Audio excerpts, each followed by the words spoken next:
পোড়ামুখী মেয়ে, খাবারের সময় এক থাল গিলতে পারিস, আর কাজের সময় মনে থাকে না? তোর জন্য আমি এখনো বসে আছি খাবার না দিয়ে। হ্যাঁ, আহ মা, মা ছাড়ো, লাগছে তো মা। আজ সারাদিন তোর খাওয়া বন্ধ। পেটে খাবার না থাকলে খেলার কথা আর মনে থাকবে না।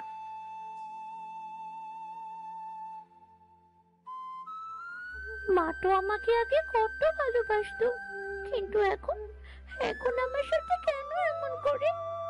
আমার যে খুব খারাপ লাগে, মাকে সেটা বোঝে না। বিকেলে মন খারাপ করে করিম মাঠ থেকে বাড়ি ফিরে এলো। গিন্নি, ও গিন্নি, আমাকে একটু জল দাও। এই নাও বাবা, তোমার জল। তোমার মন খারাপ কেন বাবা? মরণ ছাড়া যে আর কোনো পথ খোলা নেই রে মা। জমিদার কাল থেকে খেতে কাজ করতে যেতে নিষেধ করেছে। কি যে করব কিছুই ভেবে পাচ্ছি না। কেন, হঠাৎ করে ওই জমিদারের আবার কি হলো? জল পিপাসা লেগেছিল, তাই জল খেতে একটু বাইরে গিয়েছিলাম। এমন সময় জমিদার খেতে এসে দেখে আমি খেতে নেই, তাই মনে করেছে আমি কাজে ফাঁকি দিচ্ছি, তাই কাজে যেতে মানা করেছে। আজকের টাকাটাও দিল না। চিন্তা করো না বাবা, দেখবে তোমার কাজের একটা ঠিক ব্যবস্থা হয়ে যাবে। হ্যাঁ রে মা, কাল থেকে আবার অন্য কাজের সন্ধানে যেতে হবে।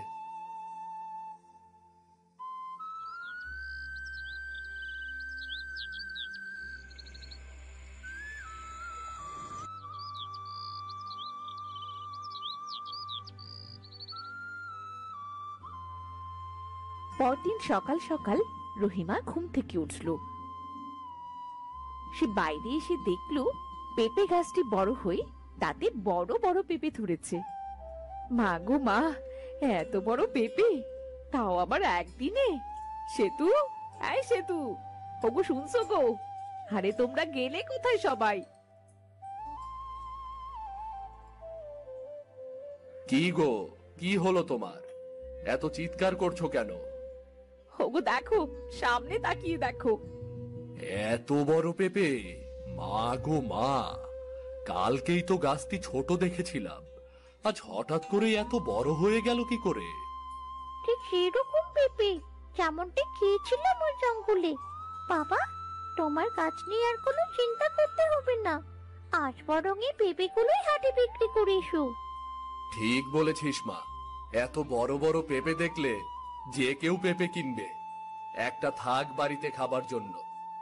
রনি ওর নানা বাড়ি থেকে আসলে পরে কাটবেনি, আর বাকিগুলো বিক্রি করে আসি।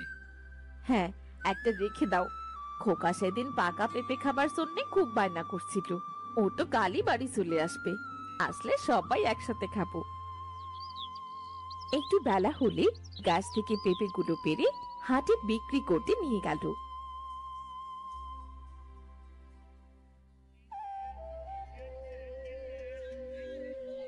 হাটের মানুষ এত বড় বড় পেঁপে দেখে খুব অবাক হলো। কে রে করে, এত বড় বড় পেঁপে তুই কোথায় পেলি? বাড়ির উঠানে একটা গাছ হয়েছে দাদা, সেই গাছে এমন পেঁপে ধরেছে। পেঁপের জাত খুবই ভালো গো। দেখলে তো বোঝা যাচ্ছে। পাকা পেঁপে খেতে আমার খুব ভালো লাগে। দে তো, আমাকে একটা দে। এত বড় পেঁপে বাড়িতে সবাই খেয়েও শেষ করতে পারবো না। দে।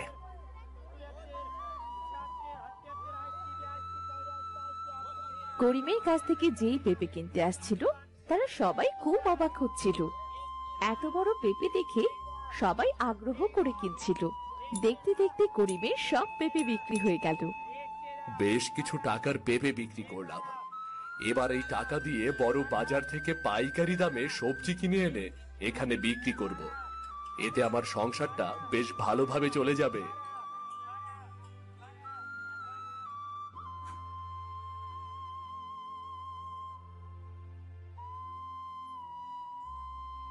কই গো, এদিকে আসো। চলে এসেছো? বাহ, এত বড় মাছ এনেছো যে! এক একটা পেঁপে 3 ডাবল দামে বিক্রি করেছি। বেশ কিছু টাকা হলো, তাই একটা মাছ নিয়ে এলাম গো। বেশ করেছো, কদিন ধরে খুব বড় মাছ খেতে ইচ্ছে করছিল।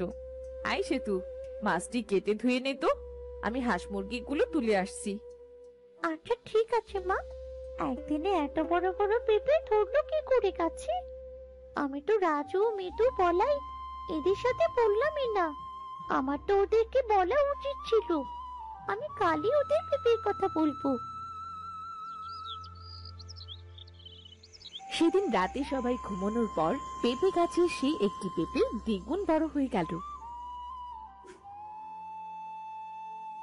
কাজ করতে করতে তো আমার পেঁপের কথা মনেই নেই।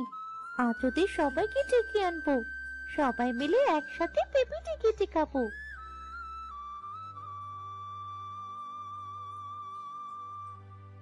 আরে এ কি, পেঁপে তো আরো বড় হয়েছে। এই পেঁপে এত বড় হলো কিভাবে? বাবা মাকে তো কথাটি জানাতে হবে। বাবা, তুমি কি কোথাও যাচ্ছ? হ্যাঁ রে মা, রনিকে ওর নানা বাড়ি থেকে নিয়ে আসি, আর কিছু সবজি কিনে আনি, কাল হাটে বিক্রি করতে হবে। বাবা দেখো, পেঁপে গাছের দিকে তাকিয়ে দেখো, পেঁপেটি কত বড় হয়েছে। ও মা, তাই তো, এত বড় পেঁপে আবার হয় নাকি? এই পেঁপেটি আমার কাছে স্বাভাবিক মনে হচ্ছে না। আজ বাড়ি এসে দেখি কি করা যায়। এইদিকে পুরো গ্রামে হইচই পড়ে গেল। করিমের বড় পেঁপে যে যে খেয়েছে তারা সবাই রাতে উধাও হয়ে গেছে। রাজু, মিতু আর বলাই দৌড়তে দৌড়তে সেতুদের বাড়ি এসে হাজির হলো। কিরে, তোরা এমন হাঁপাচ্ছিস কেন? হঠাৎ আমাদের বাড়িতে কি করতে এলি? সেতু, সে অনেক কথা। গ্রামের মানুষ তো তোদের বাড়িতেই আসছে রে। কাল তোর বাবা কি পেঁপে হাটে বিক্রি করেছে। যারা যারা নাকি ওই পেঁপে খেয়েছে তারা সবাই নিখোঁজ। এগুলো তোরা কি বলছিস? তাহলে কি সবাই এক একটা পেঁপের ভেতর বন্দী হয়েছে নাকি? বাবা, হতে পারে। এটা কি তাহলে রাক্ষসী পেঁপে? এদিকে গ্রামের সব লোক করিমদের বাড়িতে হাজির হলো। এই করিম, তুই কি পেঁপে বিক্রি করেছিস? আমার ছেলে আর ছেলের বউ খেয়ে সাথে সাথে অদৃশ্য হয়ে গেছে। আমার চোখের সামনেই অদৃশ্য হয়ে গেছে। ভাই, তোমরা শুধু শুধু আমাকে ভুল বুঝছো। আমি জানতাম না এই পেঁপের রহস্য। এসো, আমরা সবাই মিলে এই পেঁপেটি কেটে ওর ভেতরে দেখি অদৃশ্য হওয়া মানুষগুলো এখানে আছে নাকি। একথা বলার সাথে সাথেই পেঁপেটি থেকে দমকা হাওয়া বইতে শুরু করলো। আমার জোরে হাওয়া বইতে লাগলো যে সবাই হাওয়ার সাথে উড়ে পেঁপেটির ভেতরে চলে গেল। শুধু রাজু, সেতু, মেতু ও বলাই বাদে। আহ! বাবা মা, এ কি হলো? আমি জেনে শুনে একটা রাক্ষসী পেঁপে গাছ বাড়িতে নিয়ে এলাম। কাঁদিস না সেতু, কাঁদিস না। এবার কি হবে? ওদের সবাইকে কি করে বাঁচাবো? শুধু আমাদের চারজনকে বাদে সবাইকে তার কাছে টেনে নিয়েছে, কিন্তু কেন? তোরা চারজন আমাকে জঙ্গল থেকে কুড়িয়ে এনেছিস, তোদের গ্রামে আশ্রয় দিয়েছিস, তাই তোদের চারজনকে ছেড়ে দিয়েছি। কিন্তু কেন, কেন তুমি এমন করছো? প্রতিশোধ, প্রতিশোধ। তোদের গ্রামের একটা প্রতারক লোভী লোক, ওরা ওরা আমার মাকে মেরে ফেলেছে, তাই প্রতিশোধ নিচ্ছি। তুমি একজনের অন্যায়ের জন্য আরেকজনের উপর প্রতিশোধ নিচ্ছ? কি হয়েছে তোমার মায়ের সাথে? আমার মা খুব দয়ালু ছিল। ওই যে জঙ্গলে যেত, আমার মা তাকে মিষ্টি মিষ্টি পেঁপে খেতে দিত। কেউ অভাবে পড়লে তাকে সাহায্য করত।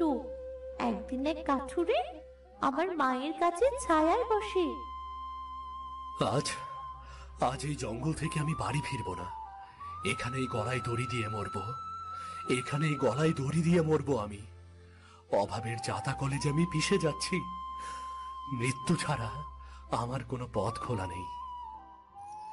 নানা কাঠুরে, আত্মহত্যা মহাপাপ। তুমি মরার কথা মুখেও বলো না। কথা বলা পেঁপে গাছ, কিন্তু কিন্তু কি করব আমি? আমার যে আর কোনো পথ খোলা নেই।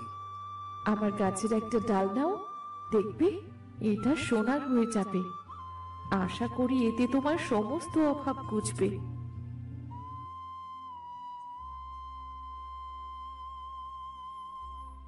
ধন্যবাদ তোমাকে পেঁপে গাছ, অনেক ধন্যবাদ। দয়ালু এই পেঁপে গাছের কথা গ্রামের এমুখ থেকে ও মুখে দ্রুত ছড়িয়ে পড়ল, আর তারা পেঁপে গাছের সমস্ত ডালগুলো ভেঙে নিয়ে পেঁপে গাছটিকে নিঃশেষ করে দিল। আহ, পারলাম না, এটিকে রক্ষা করতে আর পারলাম না। মানুষ জাতি যে এত লোভী হতে পারে, আগে জানলে কখনোই উপকার করতাম না। এবার এবার যে আমার মৃত্যু অনিবার্য। এরপর থেকে পেঁপে গাছটি শুকোতে শুকোতে এক সময় মারা যায়। আসলে পেঁপে গাছের সাথে যা হয়েছে তা খুব খারাপ হয়েছিল, কিন্তু অন্যায়ের শাস্তি তো আর সাধারণ মানুষ পেতে পারে না বলো। এই পৃথিবীতে আমার বাবা মা ছাড়া আর কেউ নেই। দয়া করো পেঁপে, দয়া করে আমার বাবা মাকে ছেড়ে দাও। না না, আমি কাউকে ছাড়বো না। এই গ্রাম আমি শ্মশান করে দেব, সবাইকে মেরে ফেলবো। শান্ত হ বাছা, শান্ত হ, ছেড়ে দে সবাইকে। কিন্তু মা, এই মানুষ জাতি যে তোমাকে বাঁচতে দেয়নি, আমার থেকে তোমাকে কেড়ে নিয়েছে মা। সব মানুষই তো আর সমান হয় না রে মা। এই ছোট্ট বাচ্চাটা তোকে জঙ্গল থেকে কুড়িয়ে এনে কত যত্নে করে তুলেছে। এরা চাইলে তোকে মেরেও ফেলতে পারতো, তাহলে সবাই কি সমান হলো? কিন্তু মা, আর কোনো কিন্তু নয় রে বাবা। ক্ষমতার মতো মহৎ গুণ সবার হয় না। ক্ষমা করা খুব মহৎ একটা কাজ। তুই এদের শাস্তি দিলে আমি খুব কষ্ট পাবো। তোমার কথাই যে আমার কথা মা, আমি এদের সবাইকে মুক্ত করে দিচ্ছি। এরপর বড় পেঁপেটি তার পেঁপের ভেতর থেকে সবাইকে মুক্ত করে অদৃশ্য হয়ে গেল। ছোট বাচ্চারা, তোদেরকে অনেক ধন্যবাদ। তোদের জন্য আজ প্রাণে বেঁচে গেলাম রে। আসলে আমরা মানুষ জাতিটা খুব লোভী। যে উপকার করে তাকে আমরা নিঃশেষ করে ফেলি। এখানে পেঁপে গাছটির কোনো দোষই ছিল না, আমরা মানুষেরাই খারাপ ছিলাম। ঠিক বলেছিস করিম, অতিরিক্ত সহায়তা অনেককে অকৃতজ্ঞ করে তোলে রে। উপকারের ঋণ আমরা মানুষ জাতি ক্ষতি করে শোধ করি, বুঝলি? সবাই যে যার মতো বাড়ি ফিরে গেল। বাইরে ঝমঝম করে বৃষ্টি পড়ছে।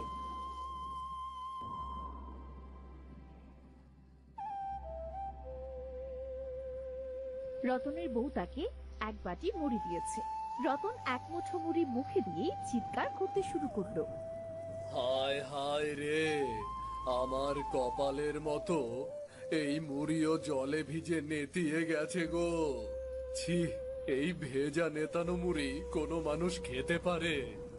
তখন এক গ্লাস পানি নিয়ে রতনের বউ ঘরে এলো। আহ, কি হয়েছে শুনি? কেন গলা ফাটিয়ে আমার চিৎকার করছো? জানোই তো, জোরে চিৎকার চেঁচামেচি শুনলে আমার বুকে বড্ড ব্যথা হয়। চিৎকার কি আর সাধে করিব? তোমাকে বললাম এক বাটি মুড়ি দাও, ঘরে বসে চিবই। বৃষ্টির দিনে আর কি কাজ, কিন্তু তুমি কি না আমাকে ভেজা মুড়ি দিলে? না গো, তোমায় আমি ভেজা মুড়ি দিইনি। আসলে আমাদের ঘরের চালটা আমাদের কপালের মতোই ফুটো, তাই তো জল পড়ে মুড়ি ভিজে গেছে। তুমি বসো, আমি আরেক বাটি মুড়ি এনে দিচ্ছি। থাক থাক, আর মুড়ি লাগবে না। বৃষ্টি ধরলে বের হব, তাড়াতাড়ি রান্না শেষ করো। বৃষ্টির দিনে আর কি কাজ, কিন্তু তুমি কি না আমাকে ভেজা মুড়ি দিলে? না গো, তোমায় আমি ভেজা মুড়ি দিইনি। আসলে আমাদের ঘরের চালটা আমাদের কপালের মতোই ফুটো, তাই তো জল পড়ে মুড়ি ভিজে গেছে। তুমি বসো, আমি আরেক বাটি মুড়ি এনে দিচ্ছি। থাক থাক, আর মুড়ি লাগবে না। বৃষ্টি ধরলে বের হব, তাড়াতাড়ি রান্না শেষ করো। কি করে রাঁধবো বলো তো? রান্নার সব কার্সে ভিজে গেছে, আমি কোনো রান্নাও করতে পারবো না। এই বৃষ্টির মধ্যে এমন জমজমাট আড্ডা রেখে কোথায় চললে? আজ একটা হেস্ত নেস্ত করেই ছাড়বো। মাথা তো তোমার বেজায় গরম মনে হচ্ছে, তা হেস্ত নেস্তটা করবে কার সঙ্গে? কার আবার আমার ভাগ্যের সাথে? আমি চলি গো। টিপটিপ বৃষ্টিতে রতন একাই চলে যায়। রফিকার দোকানি তখন একে অপরের দিকে চেয়ে থাকে। আমার মনে হয় নেই নেই করে লোকটার মাথাটাই বিগড়ে গেছে। আহ, কত ভালো লোক গো। ওদিকে বেলা গড়িয়ে গেলেও বৃষ্টি থামার কোনো নাম নেই। রাগের মাথায় মানুষটাকে সে কেন দুটো কথা শোনাতে গেলাম। বেলা কত হয়ে গেল, এখনো ফিরলো না সে। কোনো বিপদ আপদ হলো না তো? না না, বৃষ্টি থামলে ঠিক ফিরে আসবে, আমি বরং অপেক্ষা করি। ওদিকে বৃষ্টিতে ভিজতে ভিজতে নদীর দিকে তাকিয়েছিল রতন। এমন ভিজলে তো তোমার জ্বর হবে, শরীর খারাপ করবে, বিছানায় পড়লে তুমি খাবে কি? কে কে কে কে কথা বলছো? আমি তো তোমাকে দেখতে পাচ্ছি না। আমি হলাম তোমার ভাগ্য, এই যে দেখো আমাকে। তুমি এত কালো কেন? আমি হলাম মন্দ ভাগ্য, তাই এত কালো। আমি আছি বলে তোমার কাছে সুখ আসতে পারে না। কেমন করে আমার কাছে সুখ আসবে বলতে পারো? আমি না থাকলেই সুখ আসবে, কিন্তু আমি তো তোমাকে ছেড়ে কোনো দিন যাব না। সবাই সুখকে চায়, আমাকে তো কেউ চায় না। আর আমি একবার যার কাছে এসে পড়ি তাকে আর কখনো ছেড়ে চাই না। এই জন্মেও আমি তোমায় ছাড়বো না। তাহলে আমার অভাব অনটন আর কাটবে না? তুমিই বলো না, আমি কি করতে পারি? আচ্ছা, আমার কপাল না হয় মন্দ, আমার বউয়ের তো কপাল মন্দ নয়, তবে আমার জন্য সে কেন কষ্ট পাবে? এক যাত্রার পৃথক ফল হয় কখনো? তবে কি জানো, একটা কথা আছে, অভাবের স্বভাব নষ্ট। তুমি যদি আমার কথা শোনো তবে তোমার লাভই লোকসান হবে না। কি কি কথা? তুমি চুরি করো, ডাকাতি করো, আবার রাতের বাজারে পাড়ি জমাও, দেখবে তোমার দুদিনে আঙুল ফুলে কলা গাছ হবে। চুরি? ওরে বাপরে, ওসব আমি করতে পারবো না। আর ডাকাতি, ওই লোক বল আমার নেই। রাতের বাজারে বাজি লড়বো, তার পয়সা কোথায় পাবো আমি? আর বাজি যে জিতবই, তার কি কোনো কথা আছে নাকি? তোমাকে আমি সাহায্য করব, তুমি চলো আমার সাথে, আমি তোমাকে দুপুরি সোনার বল দেব। বলছো কি গো, সোনার বল? তার যে বেজায় দাম, কিন্তু তুমি তা পাবে কোথায়? আরে আমি সব জানি, এই বল যে লুকিয়ে রেখেছিল সে 2 যুগ আগেই মারা গেছে। আর যারা এই বলের সন্ধানে এসেছিল তারা হারানো কুয়োতে হারিয়ে গেছে। হারানো কুয়ো? সে আবার কি? তুমি তো কিছুই জানো না। হারানো কুয়োতে একবার কেউ প্রবেশ করলে সে আর কখনো ফিরে আসে না। চলো, আমি তোমায় সেই পথে নিয়ে যাচ্ছি। ওদিকে রতনের বউ বৃষ্টির দিনে ধানের জমিতে কিছু কই মাছ ধরে। আর তারপর রাস্তার পাশের বড় একটি মানকচু নিল। কটা কই মাছ পেয়েছি, লঙ্কা আর সর্ষে ফোড়ন দিয়ে ঝাল কই রাখবো। আর এই কচুটা ভালো করে কষিয়ে দিব, গরম ভাতের সাথে জমে যাবে একদম।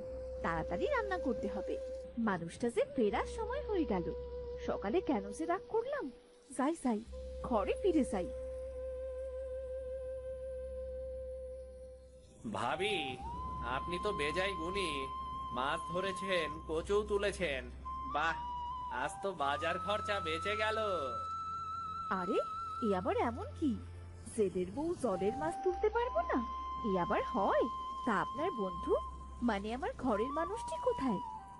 কোথায় যেন গেল, আপনি ভাববেন না। আমরা গৃহস্থ মানুষ, পেটে টান পড়লে ঠিকই ঘরে ফিরবো। আপনি বরং ভালো করে রান্না করে রাখুন। ঠিক বলেছেন, তবে তাকে দেখলে ঘরে পাঠাবেন, বলবেন আমি তার খোঁজ করেছি। ঠিক আছে ভাবি। ওদিকে ভাগ্যের কথা মতো রতন একটি কুয়ার কাছে এলো। এই যে কুয়োর এই ডান দিকটা দেখছো, ওখানকার মাটি সরিয়ে দেখো, পাবে দুটো সোনার বল। সেই বল দিয়ে বাজি লড়লে তোমায় আর কেউ কখনো হারাতে পারবে না। ঠিক আছে। রতন সোনার বল দুটো তুলে নিল, ইচ্ছে করে একটি বল সে কুয়োর নিচে ফেলে দিল। হায় হায়, কি সর্বনাশ হলো! একটি সোনার বল কুয়োতে পড়ে গেল। বলি, ও ভাগ্য বিধাতা, যাও না, আমার বলটি তুলে এনে দাও। যাচ্ছি, তোমাকে দিয়ে কোনো কাজ হয় না। দুর্ভাগ্য, এবার বুঝি পিছু ছাড়লো। আমাকে টেনে তুলো, শুনতে পাচ্ছো? আমি কেন তোমাকে টেনে তুলবো? তুমি তো বলেছো এটা হারানো কুয়ো, এতে একবার কেউ প্রবেশ করলে আর আসতে পারে না। তার মানে তুমি আমার সঙ্গ ছেড়ে দিলে? হায় হায়, আমি ভেবেছিলাম তোমার অভাব দিয়ে তোমাকে অসৎ মানুষ বানাবো। আমার চালে যে আমি জড়িয়ে গেলাম।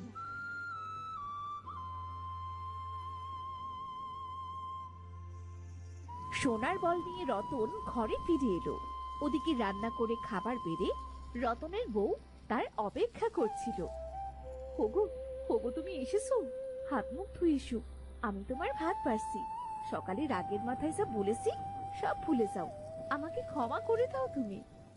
সে ঠিক আছে, তবে বউ, এই সোনার বলটা যত্ন করে রাখো, এটা আমাদের গুপ্তধন। ও মাগো, এত সোনা, এটা তুমি কোথায় পেলে গো? আমার ভাগ্য বিধাতা দিয়েছে, আজ থেকে আমাদের আর কোনো অভাব থাকবে না। জীবনে অনেক কষ্ট করেছি, কিন্তু আর না, তোমাকে আমি রাজরানী করে রাখবো। সে হবে, আগে খেয়ে নাও তো, এসো বসো।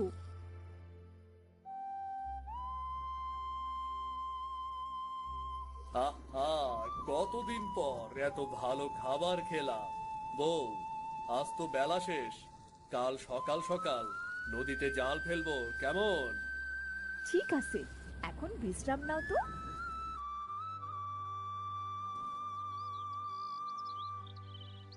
পরদিন রতন খুব ভোরে নদীতে জাল ফেললো, আর জালে উঠলো মস্ত এক মাছ। ও ও বাবা গো, কোথায় যাব গো? এমন মাছ আমার গত কয়েক পুরুষের জালে আটকায় দি গো। তবে কি সত্যি আবার দুর্ভাগ্যের দিন শেষ হলো নাকি? বড় মাছটি অনেক টাকায় বিক্রি হলো। রতন ঘরের জন্য বাজার আর বউয়ের জন্য শাড়ি নিয়ে ফিরলো। বউ, ও বউ, কোথায় গেলে গো? দেখে যাও। রান্না হয়ে এলো, তুমি খাবে তো? এসো। সেসব পরে, এই নাও বাজার। এত বাজার? তুমি এত টাকা কোথায় পেলে গো? আজ অনেক বড় একটি মাছ পেয়েছি বউ, বেজায় তার দাম। এই টাকা কটা রাখো, ঘরের চালটা সারাই করে নেব। আর এই নাও তোমার জন্য নতুন শাড়ি। তুমি খুব ভালো গো, বিধাতা চিরকাল কাউকে কষ্টে রাখেন না। এতদিনে বিধাতা তোমার ভাগ্য বদলে দিল। তারপর রতন সুখে দিন কাটাতে লাগলো। নবনী ও তার দাদিমা বাস করত এক ছোট্ট কুঠিরে। নবনীর বিয়ে হয় দূরের এক গ্রামে। একদিন বলছিলাম কি, গোলায় তো ধান তোলা হয়ে গেছে, আমায় কটা দিন বাপের ভিটে নায়র যেতে দেবে? দাদিমার তো বয়স হয়ে গিয়েছে, তাকে দেখার জন্য যে মনটা বড্ড পোড়ায়। নায়র যাবে কি যাবে না তা আমি কি জানি? আমার বাবাকে জিজ্ঞেস করো। তুমি যেতে বললে চলে যাও, খাওয়ার সময় আমার এত কথা ভালো লাগে না। দাও, 2 হাতা ভাত দাও। তোমার বাবা তো দুর্গায় গেছেন সওদার কাছে, আমি তার আগেই ফিরে আসবো। আসলে কাল রাতে দাদিমাকে নিয়ে একটা খারাপ স্বপ্ন দেখেছিলাম, তাই মনটা আর কিছুতেই মানছে না। বয়স হয়েছে, কোনো একদিন চলে যাবে, এত এত কথার কি আছে বুঝি না। বেশি কথা বললে একদম বাপের বাড়ি দিয়ে আসবো। শান্তিতে 2টো ভাত দেবে, তাও না, যত সব। তোমায় চিংড়ির ডিমের ঝোল দেবো? ইয়াক, ওসব আমি খাই না, মাংস দাও। কি সব যে রান্না করো না, না দেখতে ভালো না খেতে ভালো। রান্নার সময় মন থাকে কোথায় তোমার? শোনো, এখানে কিন্তু তোমাকে রান্না করার জন্যই আনা হয়েছে। শুধু রান্না? তাছাড়া আর ঘরের বউয়ের কাজ কি? এত কথা না বলে দাও, মাংস দাও। বাড়িতে কেউ আছেন? কে? আপনাকে তো আগে দেখিনি। না বলে কয়ে ভেতর বাড়িতে কেন এসেছেন? আসলে দরজাটা খোলাই ছিল তো, তাই এলাম। আমি হাবলু, নবনীর বাবার গ্রামের লোক। ওর দাদিমা ওর খবর নিতে পাঠিয়েছে। তা এত বড় বাড়ির যখন বউ হয়ে এসেছে তখন ভালোই আছে, জনে জনে এত খবর পাঠানোর কি আছে? আসলে নবনীর ঠাকুমার শরীরটা ভালো নেই, আগের মতো হোটেলটাও খুলতে পারেন না, কোনো মতে দিন কাটতেছে। নবনীকে একবার নায়র নিতে চাই, যদি অনুমতি দেন তো। নবনী কি কবিরাজ নাকি বদ্যি? গেলেই বুড়ির শরীরটা ভালো হয়ে যাবে। এখন ওসব নায়র হবে না। আপনি নিশ্চয়ই খেয়ে এসেছেন, নয়তো ঘরে গিয়ে খাবেন। এখন দয়া করে আসুন। আমি গিয়ে তবে কি বলবো? আচ্ছা বেয়াক্কেলে লোক তো আপনি, বললাম না নায়র হবে না। বেশি লোক পাঠালে এক্কেবারে বাপের ভিটেতে বসিয়ে দিয়ে আসবো। আড়ালে দাঁড়িয়ে সব শুনল নবনী। তার স্বামীর কথার পরে কথা বলার জোর নেই তার। হাবুল মুখ শুকনো করে বাড়ি ফিরে গেল। নবনীও খুব কাঁদত। হায় বিধাতা, জন্মের সময় তো মা বাবাকে নিয়ে গিয়েছো, হাসে এক দাদিমা, তাকে এই অভাগীর শূন্যে ফেলেছিও, নয়তো আমি ছায়া পাবো কোথায়? কয়েকদিন পর আহ, আর যে পারছি না। তোমার হাতে কি জোর নেই? জোরে তেল মালিশ করো। করছি তো, তুমি একটু চুপটি করে শুয়ে থাকো। আমার মনে হয় কবিরাজের এই তেলে কিচ্ছু হবে না, কবিরাজকে ডেকে আনতে হবে। তোর সাহস তো কম নয়, আমার শোবার ঘরে তুই পর পুরুষ ঢোকাবি? ওরে, আমার তো মান সম্মান আছে, তাই না? তাই বলে এত কষ্ট পাচ্ছ? এদিকে যে রাতও বাড়ছে, যদি বাড়াবাড়ি কিছু হয়ে যায়। একটিবার হরি কাকাকে বলে দেখি। চুপ কর বেয়াদব। এই জন্যে ঘরের মেয়েকে বউ করে ঘরে আনতে চাইনি। যা দূর হ, আমি তোর মুখ দেখতে চাই না। আমি তোকে ত্যাগ করলাম। না, এ তুমি কি বলছো? তুমি তোমার কথা ফিরিয়ে নাও। ও কি কথা কইছো না কেন? হরি কাকা, হরি কাকা। বৌঠা, আমায় ডেকেছেন? দেখো না হরি কাকা, উনি সাড়া দিচ্ছেন না। কি করবো এবার আমি?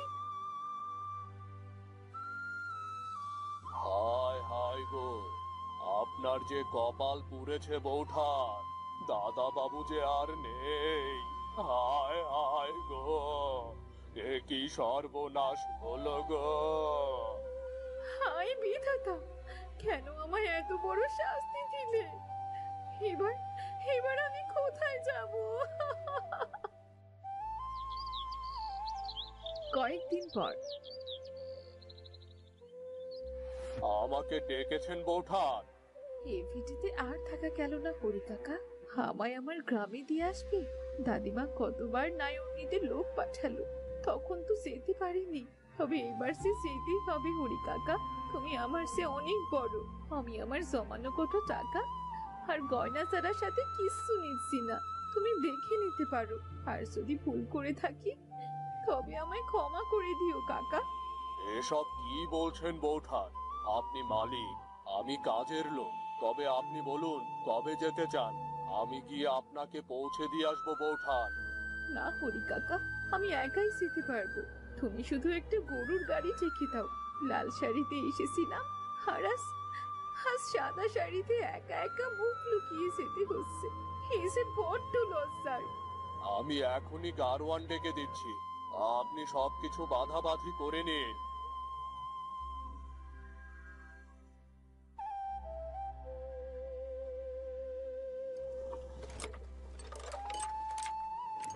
হাতে একটি পোটলা নিয়ে 2 বছর পর বাপের ভিটা এলো নবনী। দাদিমা তখন দাওয়ায় মাদুর বিছিয়ে শুয়েছিলেন। দাদিমা, নবনী কে? নবনী এলি? এলাম গো দাদিমা, সব খুইয়ে একেবারে তোমার কাছে চলে এলাম। আমার যে সব শেষ হয়ে গেছে গো দাদিমা। উনি হঠাৎ বুকের ব্যামোতে চলে গেলেন, সংসারটা আমি আর আগলে রাখতে পারলাম না দাদিমা। কেউ চিরকাল বেঁচে থাকে না রে বুবু, যার যখন ডাক আসবে তখনই তাকে যেতে হবে। কাঁদিস নে, যা হাত মুখ ধুয়ে নে, আমি তোকে দুটো খেতে দিচ্ছি। এই সময় তুমি বাড়িতে কেন? তোমার খাবারের দোকানটার কি হয়েছে? আমার বয়স হয়েছে, আর জিনিসপত্রের যে আগুন দাম, আমি একা মানুষ আর পেরে উঠি না। শরীরে এত লোকের রান্নার ধকল নেবার জোর নেই। দোকান বন্ধ, জমানো কটা টাকা আছে, ও দিয়েই দিন চালাচ্ছি। তা বললে কি আর হয়? এখন তো আমিও আছি, দুজনে কেমন করে চলবে বলো তো? হ্যাঁ, আমার কাছেও সামান্য কিছু টাকা আছে, কিন্তু চিরকাল তো আর জমানো টাকায় চলবে না। তাহলে তাহলে কি করবি? কি আর করব, কাজ বলতে তো শুধু রাতেই জানি দুটো। আবার না হয় নতুন করে খাবারের দোকানটাই খুলবো। তাতে কি আর লাভ হবে? গ্রামে এখন দোকানের অভাব নেই রে। ওসব বড় বড় দোকান রেখে আমাদের এই ভাঙা দোকানে কে আসবে? ডুবে যাবার ভয় করলে তো হবে না দাদিমা। যখন অথই পাথরে নেমেছি তখন সাঁতরে পার হতে হবে, নয়তো ডুবে মরবো। দেখা যাক না কি হয়।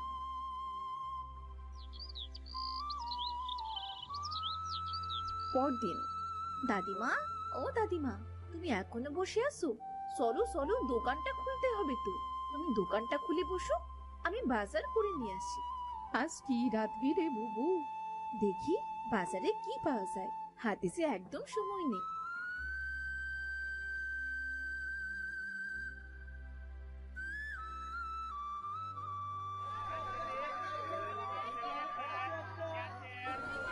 নবনী বেশ দেখে বাজার করে নিয়ে এলো।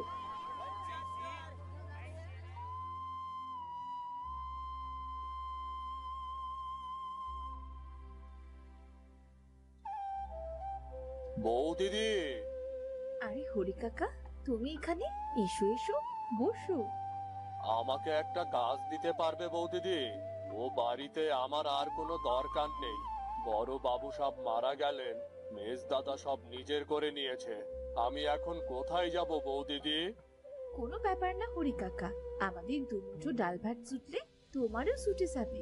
এখন বসো দেখি, হাতে হাতে আমায় সাহায্য করো। আজ কি এনেছিস বুবু? বাজারে ভালো এসুর উঠেছে। আজ এসুর চিংড়ি রাখবো, আর চিংড়ির ডিম ঝোল করবো, সাথে গরম ভাত আর ডাল আর কাঁচা আমের চাটনি। বাহ, এত আয়োজন! কিন্তু কেউ কি খেতে আসবে রে বুবু? দেখোই না কি হয়, চিংড়ি ডিমের ঝোল খেতে দূর গা থেকেও লোক আসবে।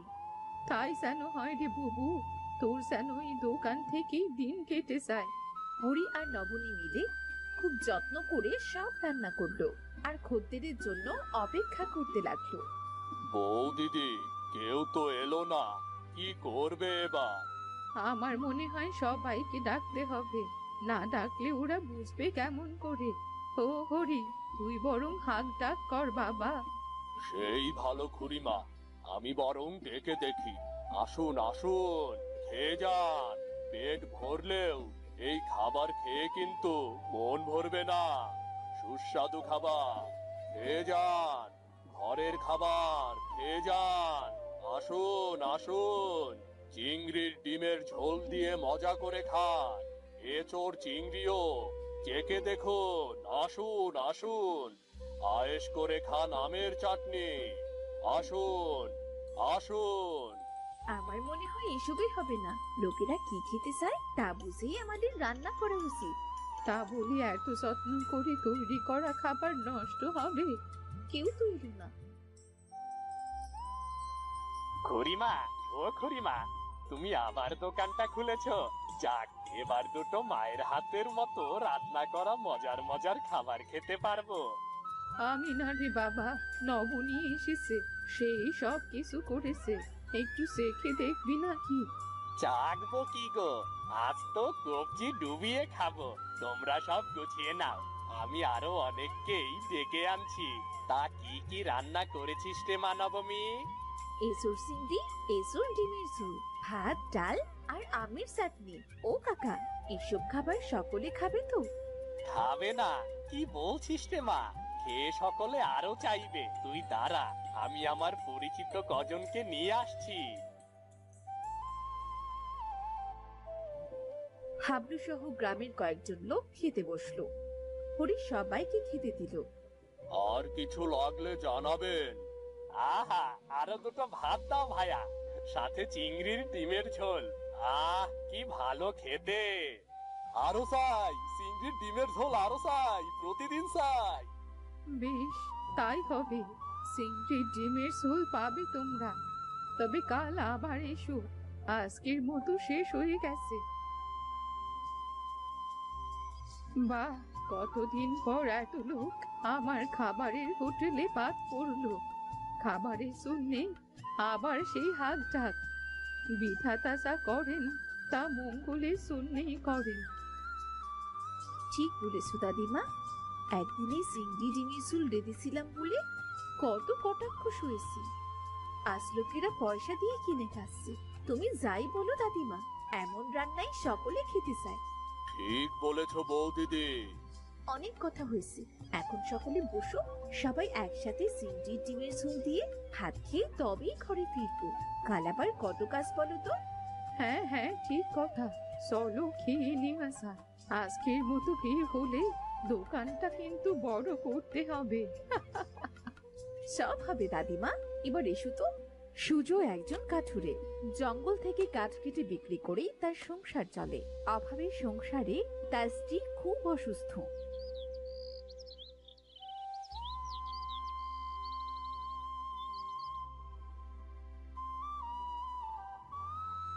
বাবা বের হলে বুঝি? হ্যাঁ রে মা, এই তো বের হব। কেন, কিছু বলবি নাকি?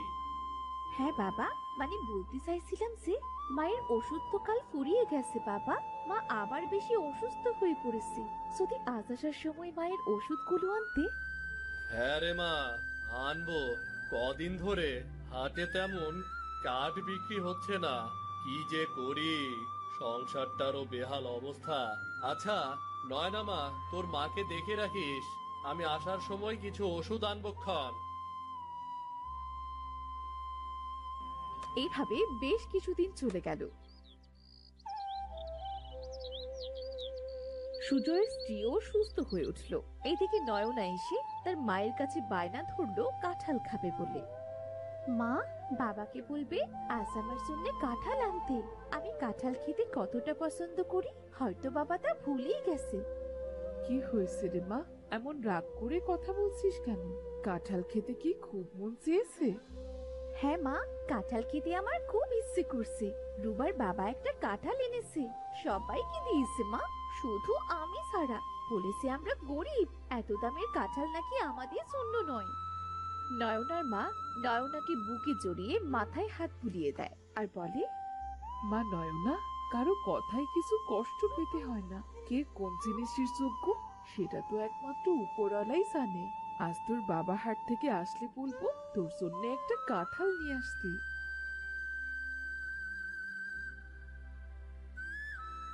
গিন্নি, গিন্নি, ও গিন্নি, আমাকে এক গ্লাস জল দাও তো। হ্যাঁ আসছি। কি গো, আজ তোমার মুখটা এমন শুকিয়ে কেন আছে গো, কি হয়েছে? গিন্নি, হাটে 2-3 মাসের মধ্যে আর কোনো কাঠ বিক্রি হবে না। কি করে সংসার চালাবো আমি, কিছুই তো বুঝতে পারছি না। এত ভেবো না তো, যে কোনো একটা ব্যবস্থা ঠিকই হয়ে যাবে। তুমি যাও, হাত মুখ ধুয়ে এসো, আমি খাবার খেতে দিচ্ছি। এমন সময় নয়না তার বাবার কণ্ঠ শুনতে পেয়ে ঘর থেকে বলে, ও মা, মা, বাবা এসেছে নাকি? বাবাকে কাঁঠাল আনার কথা বলতে ভুলো না কিন্তু মা। কাঁঠাল খেতে চাইছে মেয়েটা, কিন্তু আমি কাঁঠাল।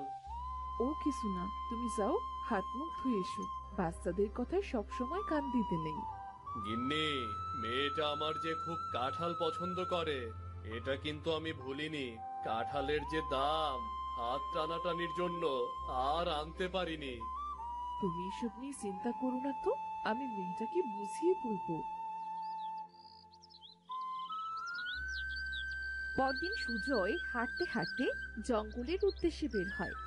অনেকদিন আগে জঙ্গলে বেশ কিছু কাঁঠাল গাছ দেখেছিলাম, আজ হঠাৎ মনে পড়লো গিয়ে একবার দেখি, যদি একটা কাঁঠাল পাই তবে মেয়েটাকে অন্তত একটা কাঁঠাল খাওয়াতে পারবো। সুজয় জঙ্গলের ভেতর ঘুরে ঘুরে হঠাৎ কাঁঠাল গাছ দেখতে পায়। এই তো, এই তো সেই কাঁঠাল গাছগুলো, এত কাঁঠাল! সৃষ্টিকর্তার অশেষ কৃপা, আমি তো এখান থেকে কাঁঠাল নিয়ে হাটেও বিক্রি করতে পারবো। যাই, আজ একটা কাঁঠাল নিয়ে যাই, মেয়েটা আমার কাঁঠাল দেখলে খুব খুশি হবে।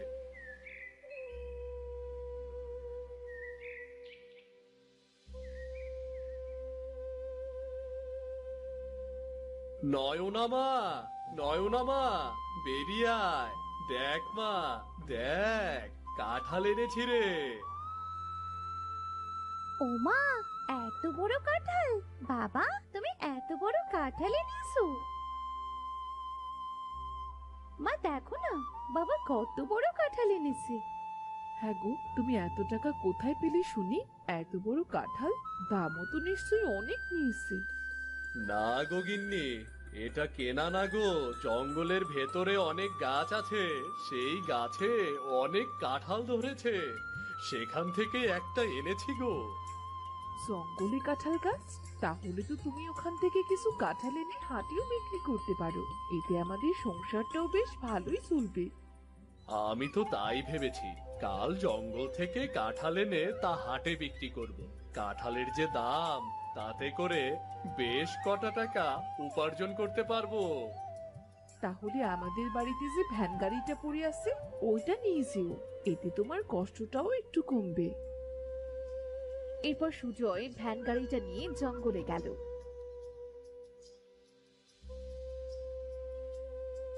সে বেশ কিছু কাঁঠাল পেড়ে হাটে বিক্রি করতে গেল। এই কাঁঠাল, কাঁঠাল ভাই, কাঁঠাল নিয়ে যান, খুব মজার কাঁঠাল, খুবই সুস্বাদু কাঁঠাল, যে খাবেন হাত চাটতে চাটতে কাল আবার আসবেন কাঁঠাল নিতে। কাঁঠাল, কাঁঠাল নিয়ে যান, কাঁঠাল। দেখতে দেখতে সেখানে বেশ কিছু মানুষ এসে একটা একটা করে কাঁঠাল নিয়ে যায়। দাদা, আমাকে ওই কাঁঠালটা দাও। তা দাম কত দিতে হবে? দাম তো, এই কাঁঠালটার দাম পুরো 6 টাকা। এই নাও টাকা। 6 টাকা তো দিলাম, তবে কাঁঠাল যেন খুব ভালো হয়, কেমন? হবে দাদা, হবে, খুব ভালো হবে। এই একটা কাঁঠাল খেলে কাল আবার আসতে হবে, বলে দিলাম। এভাবে সুজয় জঙ্গল থেকে পাকা কাঁঠাল এনে হাটে বিক্রি করে। একদিন যখন সে জঙ্গলে কাঁঠাল কাটতে গেল, এ কদিনে তো গাছের কাঁঠাল সব বিক্রি হয়ে গেল, আর আছে মাত্র 3টি গাছ। এরা 3টি গাছ একসাথে দেখতে খুব সুন্দর। আজ থেকে এ কয়দিনে 3 গাছের কাঁঠাল কেটে আমি বিক্রি করব। আমার গাছের ফলগুলো কেটো না, খুব ব্যথা পাবছি। দয়া করো, আমার সন্তানদের উপর দয়া করো। এভাবে মায়া কান্না করছে কে? কোথা থেকে আসছে এই কান্নার শব্দ? আমি গো কাঠুরে, আমি কাঁঠাল গাছ গো, দয়া করে আমায় কেটো না, আমাদের দয়া করো কাঠুরে। ও মা, কাঁঠাল গাছ আবার কথা বলতে পারছে? কিন্তু এটা কিভাবে সম্ভব? আমি কি এগুলো সত্যি দেখছি নাকি? হ্যাঁ গো, সব সত্যি। আমার সাথে এই দুটো কাঁঠাল গাছ দেখছো, এরা আমার সন্তান। আমি মায়াবী রাজ্যের মায়াবী কাঁঠাল গাছ। আমি যখন খুব ছোট্ট ছিলাম, তখন একটা পাখি ভুল করে আমায় মুখে করে এই জঙ্গলে ফেলে যায়, আর তখন থেকে আমি এখানেই আছি। ও আচ্ছা, ঠিক আছে।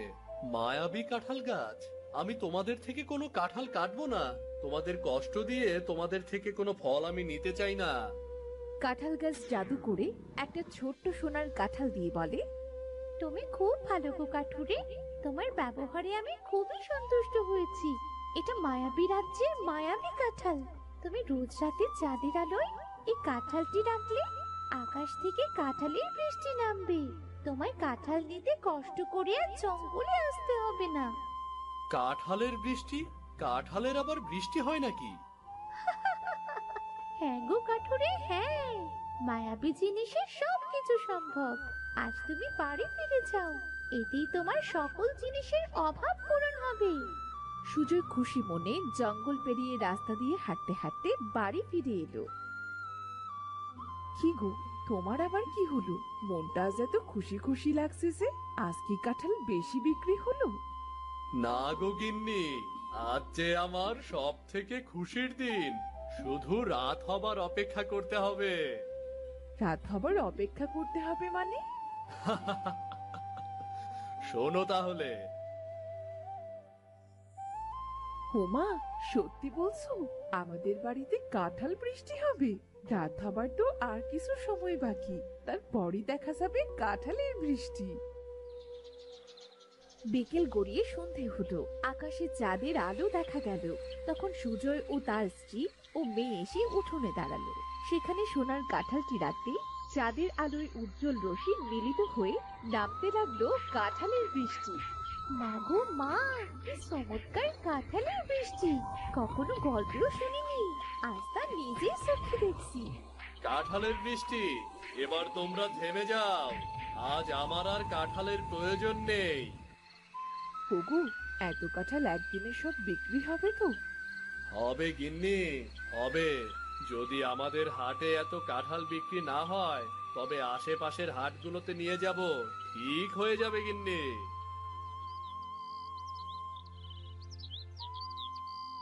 এবছর প্রচন্ড খরায় কাঁঠালের বেশ সংকট পড়েছিল। এই জন্য সুজয়ের কাঁঠালের কথা আশপাশে অনেক জায়গায় ছড়িয়ে পড়াতে আশপাশের অনেক জায়গা থেকে সুজয়ের কাছে সবাই কাঁঠাল কিনতে এলো।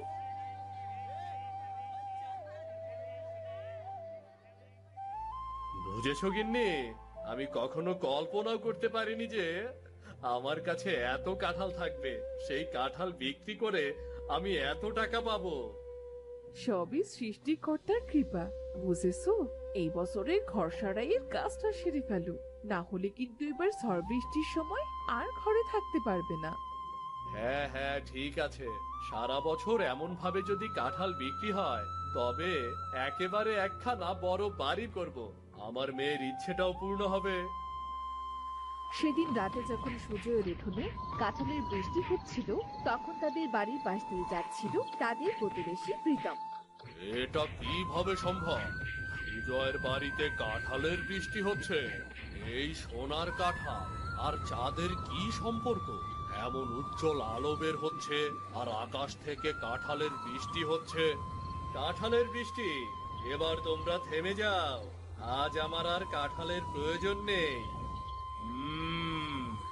এবার বুঝেছি এই সুজয় প্রতিদিন এত কাঁঠাল কোথায় পায়।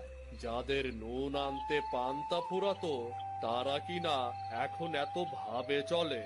দাঁড়া, আজ রাতেই আমি এই সোনার কাঁঠাল সুজয়ের বাড়ি থেকে চুরি করব। সেই রাতে সবাই যখন ঘুমিয়ে পড়ল, প্রীতম চুপি চুপি সুজয়ের ঘরে গিয়ে সোনার কাঁঠালটি চুরি করে বাইরে আনতেই চাঁদের আলো ও সোনার কাঁঠালের উজ্জ্বল আলোয় আকাশ থেকে বড় বড় কাঁঠালের দৈত্য নামতে লাগলো আর প্রীতমের দিকে এগিয়ে আসতে লাগলো। বাঁচাও, বাঁচাও, আমাকে বাঁচাও। কে কোথায় আছো? বাঁচাও।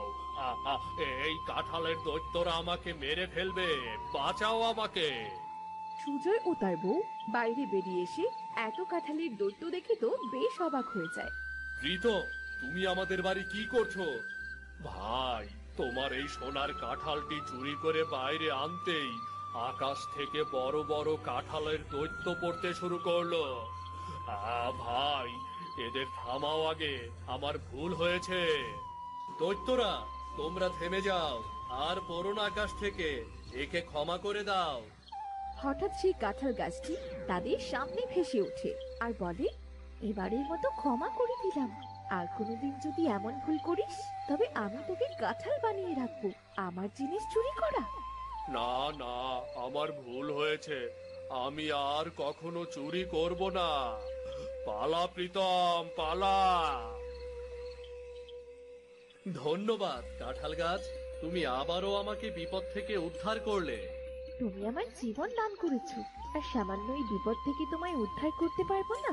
ভালো থেকো তুমি। আজ আমি আসি তাহলে।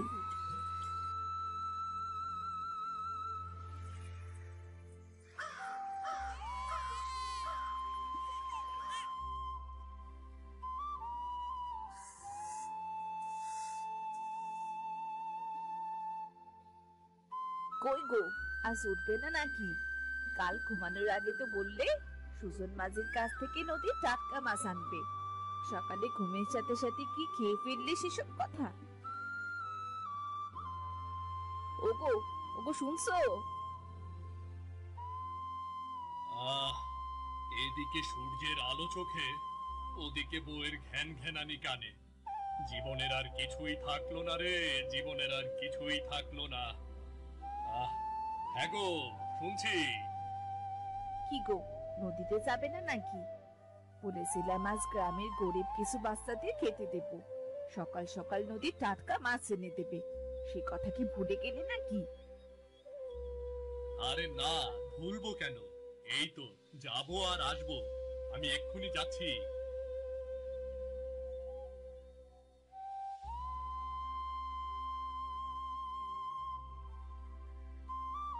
আচ্ছা যাও, আমি লালটুর মায়ের কাছ থেকে কিছু সবজি কেটে আনি। তুমি মাছ এনে হাটে গিয়ে জলদি করে মাংসটা এনে রেখো কিন্তু।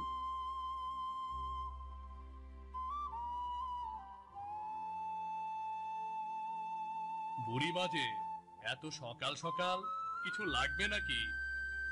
হ্যাঁ রে বাবা, কটা পানের খুব দরকার ছিল। পান ফুরিয়ে গেছে, আজে যাবার জন্য আনতে পারছি না। তোমার ছেলে থাকতে এত দুশ্চিন্তা কিসের গো বুড়িমা? ওগু, বুড়িমার জন্য হাট থেকে আসার সময় কিছু পান এনে দিও। আচ্ছা আচ্ছা, বেশ, এখন আমি গেলাম।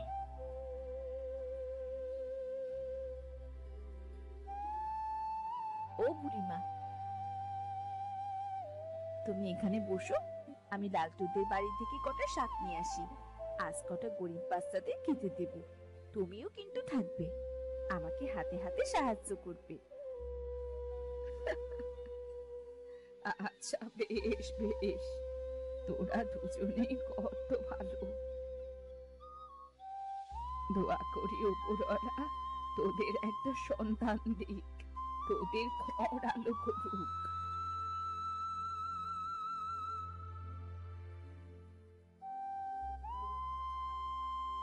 কিরে রতন, কোথায় যাচ্ছিস? যাচ্ছি তো একটু খেয়া ঘাটে, সুজন মাঝির কাছে। কেন, সুজন মাছির কাছে আবার কি তোর? সুজন মাঝির কাছ থেকে কটা টাটকা মাছ নেব। ও আচ্ছা, যা গিয়ে দেখ সুজন মাছিকে পাস কিনা। সে কি আর এক ঘাটে বসে থাকে রে?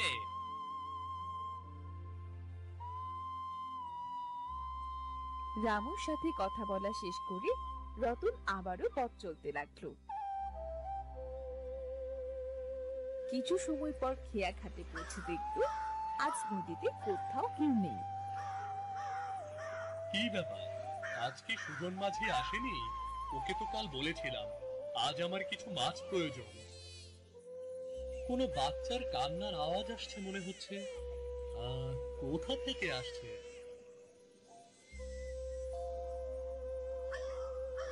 ওই তো, ওই তো, ওদিক থেকে আসছে।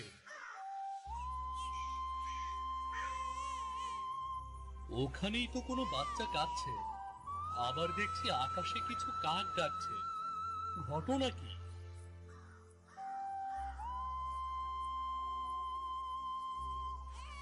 রতন ঘাট থেকে একটা নৌকো নিয়ে সামনে এগিয়ে দেখলো একটা পাত্রে দুটো ফুটফুটে বাচ্চা কেঁদেই চলেছে। সে পাত্রটি এগিয়ে এনে বাচ্চা দুটিকে কোলে তুলে নিল। বাহ, কত সুন্দর দুটি মিষ্টি মেয়ে! কার এমন পাষাণ্ড হৃদয় যে এত সুন্দর দুটো ফুটফুটে মেয়েকে জলে ভাসিয়ে দিয়েছে? চল মা, চল, আজ থেকে তোরা আমার কাছে থাকবি। আমার ঘর আলো করে থাকবি তোরা। চল।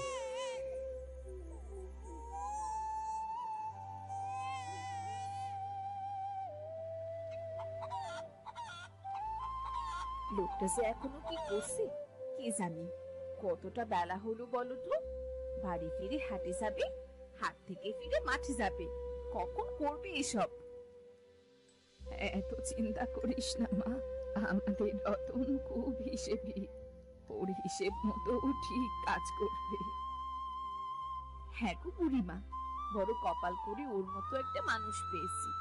সন্তান না হবার জন্য একদিনে অন্য কেউ হলে আমাকে বাড়ি থেকে বের করে দিত।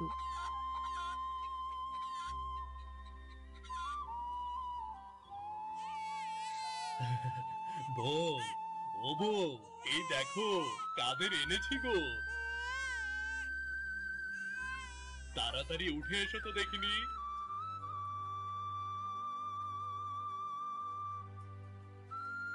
হাতটা লেগে গেছে, এবারে ধরো।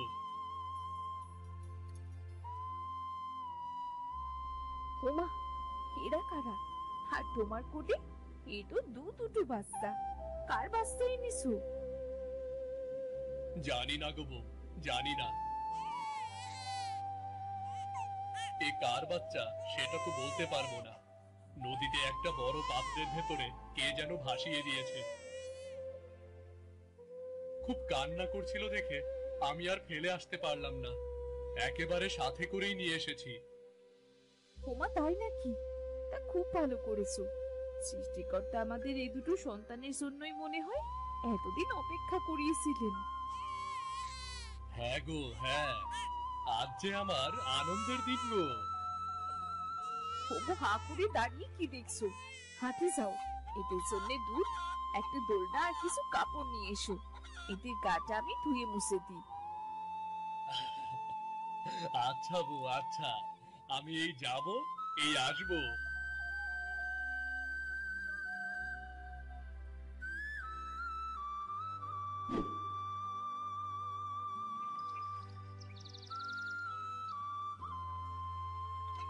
বেশ কিছুদিন পার হলো। রতন ও তার স্ত্রী মেয়ে দুটোকে খুব সেবা যত্ন করতে লাগলো। ছোট্ট বাচ্চা দুটো যেন রতন ও কমলাকে পেয়ে খুব খুশি ছিল। এই 3 মাসে মেয়ে দুটো আমাদের খুব চিনে ফেলেছে। খুব বুদ্ধিমতী হবে এরা। দেখতে হবে না কার মেয়ে। দেখো দেখো, হাত পা নেড়ে কেমন খেলা করছে। তাড়াতাড়ি বড় হমা, আমি মাঠে কাজ করব, আর তোরা দু বোন আমার জন্য খাবার নিয়ে যাবি। ও, মেয়েদের পেয়ে আমাকে ভুলে গেলে বুঝি? আমি তোমার কেউ না, তাই না? তুমি শুধু মেয়েদের খবর নিয়ে যাবে। ওরে রে রে রে রে, আমার বউটা। আগে তো আমার বউ, তারপরে আমার মেয়েরা। এবার খুশি তো? খুশি। আচ্ছা, আমাদের মেয়ে দুটোর নাম তো রাখা হলো না।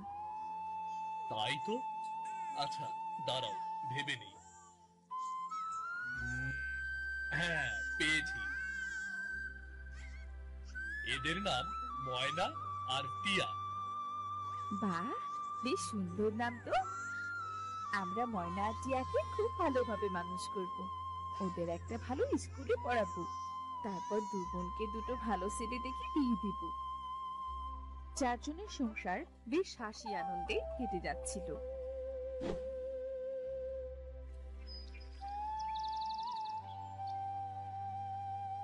দেখতে দেখতে 10 বছর পার হলো। ময়না ও টিয়াও বেশ বড় হলো। দু বোনের হাসি আনন্দে যেন গোটা বাড়িটা মুখরিত থাকতো। তাড়াতাড়ি একটু হাত নাড়িয়ে কাজ কর মা, তোর বাবা তো এক্ষুনি খেতে আসবে। খাবার না পেলে তো খুব বকবে। আর কত তাড়াতাড়ি কাজ করবো আমি? এইটুকু মেয়ে আমি, সারাদিন এটা করো ওটা করো সেটা করো। আর এই টিয়া, এদিকে আয়, আমি একা একা আর কাজ করতে পারছি না। আমাকে আগে বলবি তো দিদি, আমি তো সব কাজ পারি। তুই উঠ, দেখ সব কাজ আমি এক্ষুনি করে দিচ্ছি। ওরে আমার কাজ করুনি বুড়ি রে, কি কাজ করতে পারে। তোর কোনো কাজ করতে হবে না, তুই শুধু আমার পাশে বসে চুপটি করে বসে দেখ। তুই দূরে থাকলে আমার কাজে মন বসে না রে বোন। মা দেখেছো তোমার মেয়ে কেমন দুষ্ট হয়েছে? আমাকে একা একা খেলতে দিবে না, তাই এমন বুদ্ধি আটলো, বুঝলে? হ্যাঁ, আমি সব দেখেছি। তোরা আমাকে কাজ করে উদ্ধার করে দিচ্ছিস। যা তো যা, এবার আর তোদের কোনো কাজ করতে হবে না।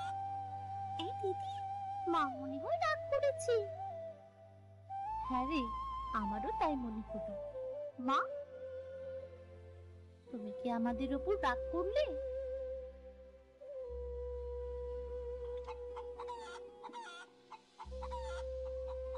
কই গো, আমার লক্ষ্মী মেয়ে দুটো কই? ময়না, টিয়া।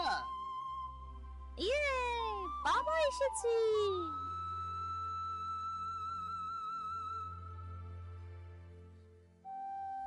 আমার লক্ষ্মী মেয়ে দুটো, এত সময় কি করছিলি তোরা? কি আর করবে, ওদের দু বোনের যে কাজ তাই করছিল। বসে বসে আমার মাথাটা পাগল করে দিচ্ছিল। একদম না, মাকে আমি কাজ করে দিচ্ছিলাম, মা খালি বকা দেয়। আমিও সারাদিন মাকে কাজ করে দিই, শুধু বকে। বাবা বেশি ভালো, আমাদের খুব ভালোবাসে। হ্যাঁ হ্যাঁ, মায়ের কাছে যেন আর আসিস না, বাবার কাছেই থাকবি সারাক্ষণ। এরপর বাড়িতে মিষ্টিওয়ালা এলে যদি বলিস মা এটা কিনে দাও সেটা কিনে দাও, তখন দেখবো। তখন তোর বাবাকে বলবি, আমাকে যেন বলবি না। তোদের মা কিন্তু এবার খেপে গেছে, আর কথা বলা যাবে না। এবার সবাই চুপ। কেমন? ঠিক আছে বাবা। আমরা বারান্দায় বসলাম গো ময়নার মা, তাড়াতাড়ি খাবার দাও, পেটটাই বড্ড খিদে গো।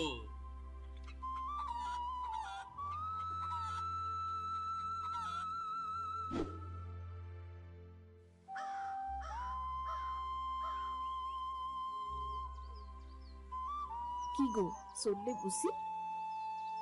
হ্যাঁ গো বউ, হ্যাঁ। রোদ ওঠার আগে ধানটা কেটে নি। এদিকে আকাশের অবস্থাও আজ ভালো দেখছি না। কি যে করব কিছুই বুঝে উঠতে পারছি না। চিন্তা করো না, আমাদের ফসলে কিচ্ছু হবে না। ফসলগুলো তো বেশ ভালোই হয়েছে। জমিদার বলেছিল এবার নাকি ফসল মাঠ থেকেই ভাগ করে নিয়ে যাবে। তা কিলে যাক, তারটা সে নেবে, আমাদেরটা পেরেই হলো। তা আজ কি খেতে আসবে না নাকি? না গো বউ, আজ আর খেতে আসতে পারবো না। মেয়ে দুটোকে দিয়ে খাবার পাঠিয়ে দিও, কেমন? আচ্ছা বেশ। কত কষ্টের ফসল, এত কষ্ট করে ফসল চাষ করে জমিদারকে অর্ধেক ফসল দিয়ে দিতে হয়। গরিব মানুষের না আছে জীবনের মূল্য, আর না আছে কষ্টের মূল্য।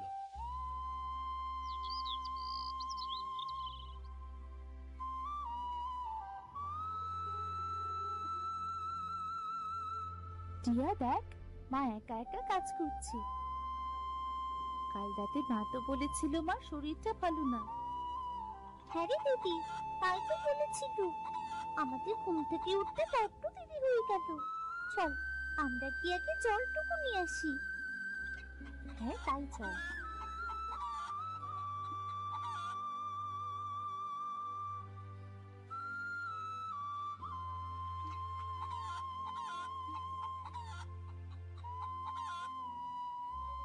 কি রে, তোরা ঘুম থেকে উঠলি?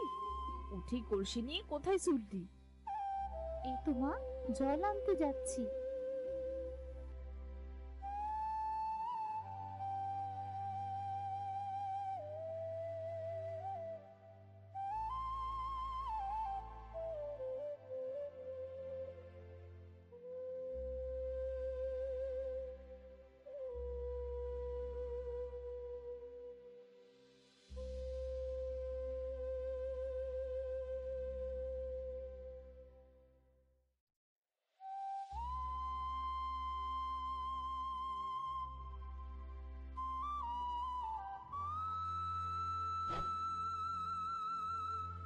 তারা দু বোন রাতের জন্য খাবার নিয়ে মাঠে গেল। মাঠে গিয়ে দেখলো তাদের বাবা জমিদারের পা ধরে খুব কান্নাকাটি করছে। টিয়া, বাবা জমিদারের পা ধরে কাঁদছে কেন? তা তো জানি না দিদি, তাড়াতাড়ি চল তো গিয়ে দেখি। জমিদার মশাই, জমিদার মশাই, দয়া করে, দয়া করে আমার উপরে এমন অবিচার করবেন না। আমাকে এবারের মতো অর্ধেক ফসল দিয়ে যান জমিদার মশাই। ও জমিদার মশাই, পা ছাড় বলছি, ছোট লোকের বাচ্চা। এবার ফসল 4 ভাগের 3 ভাগ আমাকে দিবি, 1 ভাগ তুই নিবি। এতে তুই নিলেও ভালো, না নিলেও ভালো। এতগুলো টাকা পাবো, শোধ দেবার নামে কোনো খোঁজ নেই। বাবু, আমার ফসলের অর্ধেক ভাগ চাই বাবু, আমার ফসলের অর্ধেক ভাগ চাই। ছোট লোকের বাচ্চা। আহ, বউ বাচ্চা নিয়ে এবার না খেয়ে মরবো বাবু। তুই মরলি কি বাঁচলি এতে আমার কিচ্ছু যায় আসে না। পা ছাড়, পা ছাড় বলছি।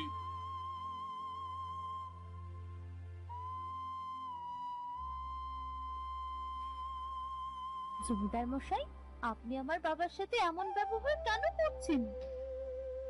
যে যেমন তার সাথে তেমনই ব্যবহার করতে হয়।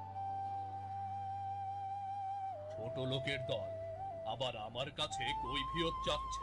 ছোট লোকের দল যেন কোথাকার। আপনি কত টাকা পাবেন যে আমার বাবার সব ফসল নিয়ে যাচ্ছে? তোর বাবার কাছে 2000 টাকা পাবো। এখন তো ফসল নিচ্ছি, এরপরে তোদের ভিটে বাড়ি নেব। হ্যাঁ, তোরা হা করে দাঁড়িয়ে দেখছিস কি? ফসলগুলো তোল আমার গাড়িতে। একটা ফসলও কেউ নেবে না। আজ বিকেলের ভেতর আপনার সব টাকা আমরা পরিশোধ করে দিব। বাবা বাবা বাবা বাবা, হিরে রতন, এ তো তোর সোনার টুকরা মেয়ে রে। এত তাড়াতাড়ি ঋণ শোধ করবে? আচ্ছা, বেশ, তাই হবে। কোথায় পাবি রে মা এত টাকা?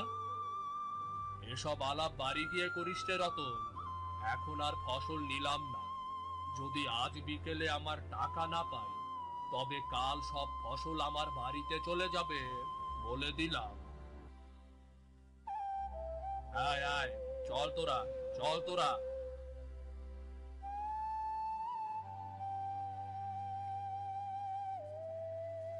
এ তোরা কি করলি রে মা? এত টাকা কোথায় পাবি তোরা? ওঠো তো, ওঠো, এটা বাড়ি গিয়ে ভেবে দেখবো।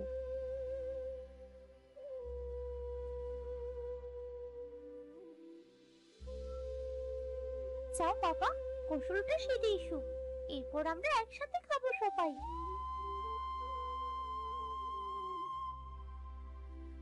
কি রে, তোরা তোদের বাবাকে নিয়ে চলে এলি যে? খাবার খায়নি বুঝি? সে অনেক কথা মা, খেতে খেতে সব বলবো। যাও তো, তাড়াতাড়ি খাবার বাড়ো। বুঝি নে বাপু, তোরা দুই বোন কখন যে কি করিস আর কি বলিস।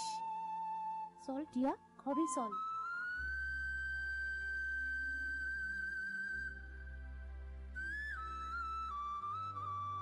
টিয়া, আমাদের লক্ষ্মীর ঘটে কি এখনো এত টাকা হবে? যদি না হয় তবে তো জমিদার বাবার সব ফসল নিয়ে যাবে, আর আমাদের না খেয়ে থাকতে হবে। ঘরটি আগে ভাঙো তো দেখি কত টাকা হলো। তুই দাঁড়া, আমি ঘরটি এক্ষুনি নিয়ে আসছি।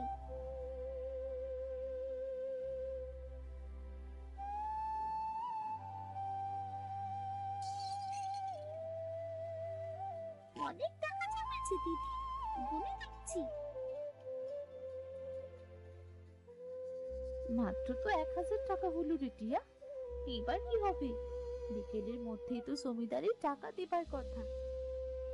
বাবাকে বলে দেখি কি হয়, তারপর একটা সিদ্ধান্ত নিয়ে যাবে। ময়না, টিয়া, খাবার বেড়েছি, খেতে আয়। জলদি চল, মা ডাকছে, টাকাগুলো নিয়ে চল, বাবার কাছে দেবো।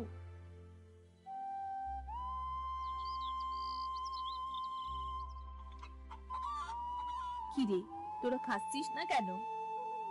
ইয়ে মানে, বাবা। কি রে মা, কিছু বলবি?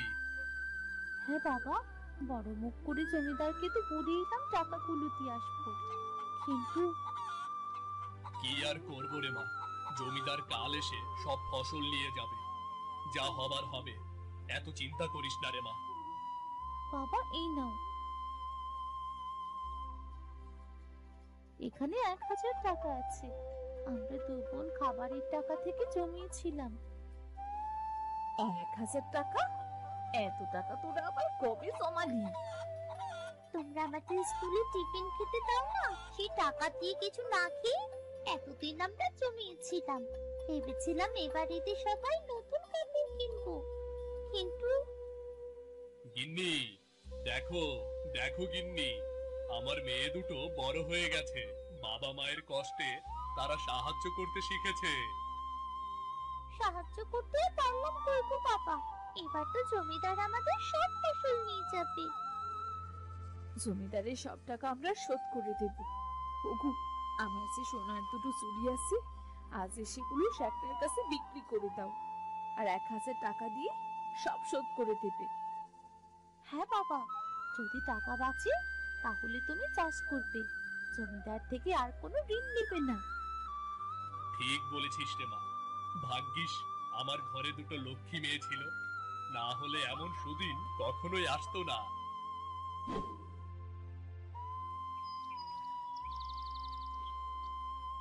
এইভাবে ধীরে ধীরে রতনের সমস্ত অভাব দূর হয়ে সচ্ছলতা ফিরে এলো।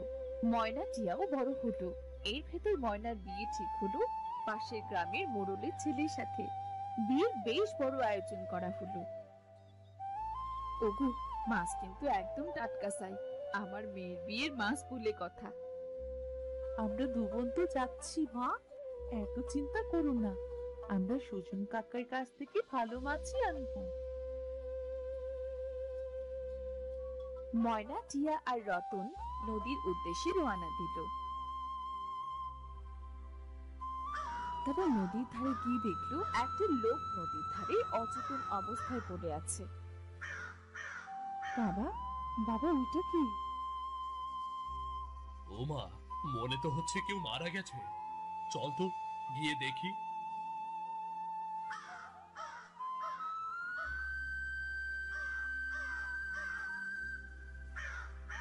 এখনো বেঁচে আছে, এনাকে দ্রুত বাড়িতে নিতে হবে। সাথে তোরা দু বোন ধর, ধর আমার সাথে।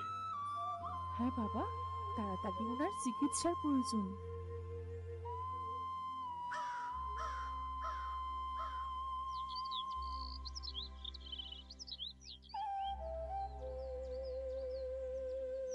এ কি, আপনি কাঁদছেন কেন?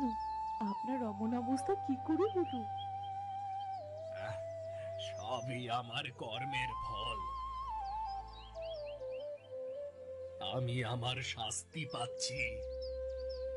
ছি ছি, এইভাবে বলতে নেই। কি হয়েছে? আপনার কি হয়েছে বলুন, মনটা হালকা হবে তবে। এ পাপের কথা আমি বলবো কি করে? তারপরেও আজ এ কথাগুলো তোমাদের সাথে বলে যেতে চাই, যেন আর কোনো মানুষ এমন পাপ না করতে পারে। আর আজ থেকে 16 বছর আগের কথা। আমার স্ত্রী দুই জন্ম দেয়। আমার কন্যা সন্তান পছন্দ ছিল না। এ নিয়ে আমার স্ত্রীর সাথে খুব রাগারাগি হয়, ঝগড়া হয়। পরের দিন সকালে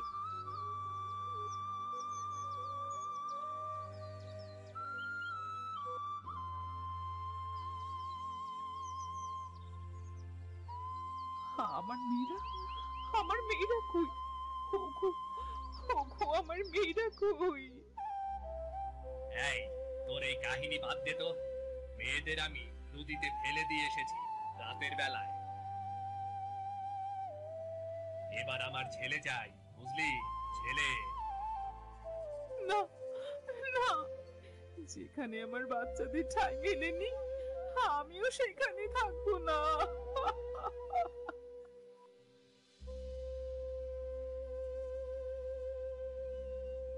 দীপা বাড়ি থেকে বেরিয়ে নদীতে ঝাঁপ দিয়ে মৃত্যুবরণ করে।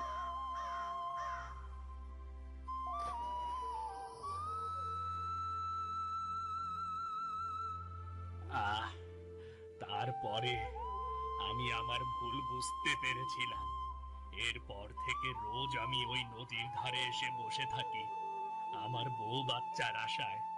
কালও বসেছিলাম, কিন্তু একটা দমকা হাওয়ায় নদীর জলে পড়ে যাই, আর ভাসতে ভাসতে মনে হয় এ পারে চলে এসেছি। কি কি বলছো এটা?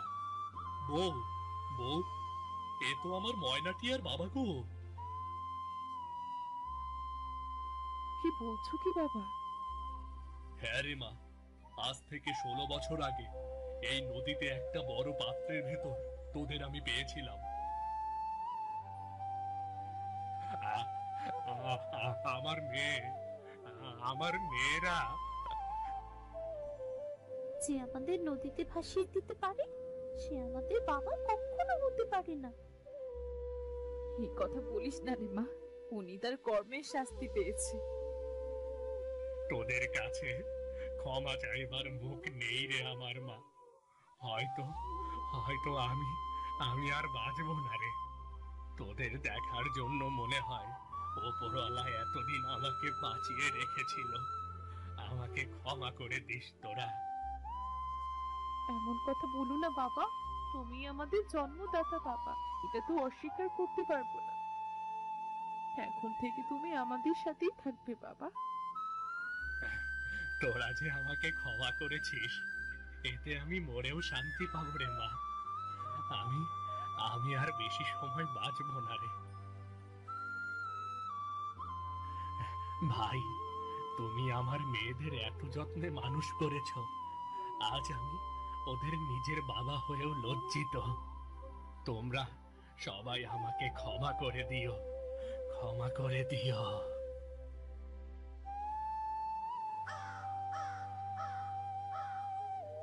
কিছু সময় পর দিনের শেষ নিঃশ্বাস ত্যাগ করল। ময়না টিয়া বেশ কষ্ট পেল। রতন ও কমলা তাদের সান্ত্বনা দিল। কাঁদিস না মা, কাঁদিস না। তোরা তো আমারই সন্তান। আয় মা, আমার বুকে আয়। ভাগ্যিস তোমাদের মতো বাবা মা পেয়েছিলাম, না হলে আমাদের কি হতো বলো তো বাবা। ওপরওয়ালা যেটা করেন আমাদের মঙ্গলের জন্যই করেন রে মা।